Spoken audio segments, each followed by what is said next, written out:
to return. And so along that journey, I started writing online. And to make things a bit more confusing in the background, because I can't sit still, I was also trying to start my own company on nights and weekends. And so me and my wife were doing that. And so basically I was at this time where I just wanted to write stuff down. And honestly, I think you don't really own a topic. You just kind of rent it until you can teach somebody else. So being able to teach other people what I was learning was pretty energizing for me. Based. And then you've been running, like really great newsletter, Mastery Metrics, for about 4.5 years now, I think. Yeah. It's been a while, but yeah, what inspired you to start the Mastery Metrics newsletter and the podcast, if you can share?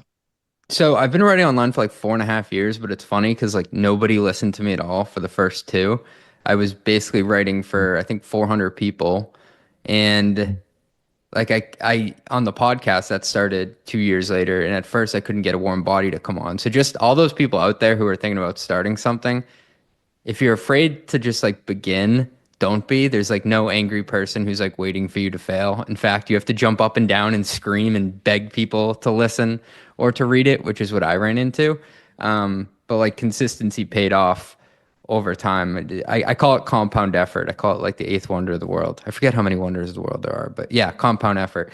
And so back to your question, I started it while I was trying to memorialize these playbooks I was learning.